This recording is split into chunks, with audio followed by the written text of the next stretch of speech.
Police छत्र छाया चली खुल्लम खुल्ला कुकुड़ा लड़े और देशी मद बेपार। नवरंगपुर जिला तेंदुलीखुंटी ब्लॉक ठारे चली कुकुड़ा लड़े देशी मद बेपार, किंतु पुलिस प्रशासन यह जानिबा परे न जानिला परि रहिछंती। कुकुड़ा लड़े रे नवरंगपुर जिलार भिन्न भिन्न अंचल बहु लोक कुकुड़ा लड़े खेल खेलवाक आसी थांती। कुकुड़ा लड़े करने समय दुईटी कुकुड़ा गोड़े गोटे गोटे धारुआ अस्त्र बांधी बेरिकेड भितर नहीं दुईटी कुकुड़ा को परस्पर को लड़े करती। गोटे दिन में 15 ରୁ 20 जोड़ी कुकुड़ा लड़े करुछंती और एही कुकुड़ा लड़े रे हजार हजार टंका बाजी लगे थांती। कुकुड़ा लड़े जुआ खेल रे किए जीते तो आउ किए हारे। एठारे बड़ धरणर जुआ खेल भी चलै थांती कुकुड़ा लड़े माफिया माने। एही कुकुड़ा लड़े तेंदुलीखुंटी जिपा जाम्बबाड़ी भितरे मंगलवार, गुरुवार और शनिवार प्राय अपराह्न 3 घंटा ठारू संध्या प्राय 6 घंटा पर्यंत कुकुड़ा लड़े माफिया माने खेल चलाई थांती। तेबे सबुठारु आश्चर्यर कथा, तेंतुलीखुंटी थानारू मात्र 1 किलोमीटर दूर रे चली कुकुड़ा लड़े, किंतु पुलिस पाखरे सूचना नाही।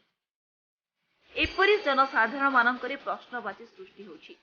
कुकुड़ा लड़े पाई तेंतुलीखुंटी पुलिस छत्र छाया चलीथिबा लोकों मध्यरे स्थाने स्थाने आलोचना होछि।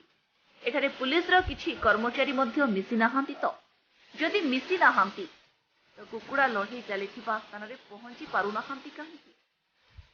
कुकुड़ा लड़े सह जुआ और मद कारोबार भली निंदनीय प्रथा को परोक्षरे अबकारी विभाग एवं प्रत्यक्ष भावे असामाजिक लोकंकर जोगु थमिबा बदल रे बढ़िबाकु लागिछि। आम अंचल कुकुड़ा लड़े जुआ मद भली निंदनीय कार्य लिप्त रही आदिवासी भाई माने निजर संचित अर्थ व्यय कर दउछंती। फल आर्थिक एवं सामाजिक अवस्था बिगिड़बारे लागिछि।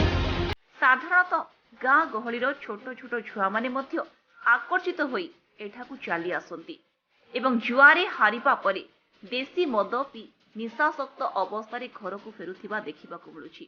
जहा फलरे एही अंचल विकास पई जो सबु योजना सरकार करुछंती ताहा सफल होई पारु नाही। बहु असामाजिक कार्य वृद्धि पाउछि एवं पारिवारिक हिंसा मध्य बढ़ुछि। एभली काम को जिला प्रशासन विशेष दृष्टि दे संपूर्ण भावे बंद करिबा पई साधारण रे दाबी होछि, कारण निरीह आदिवासी मानक विकास रे बाधक साजिछि एही कुकुड़ा लड़े और देशी मद। तेबे देखिबाकू बाकी रहिला केबे कुकुड़ा लड़े और देशी मद बेपार संपूर्ण भावे बंद होछि। तेंतुलीखुंटी परवीन कुमार जोखिंग रिपोर्ट, ओडिशा A1 न्यूज।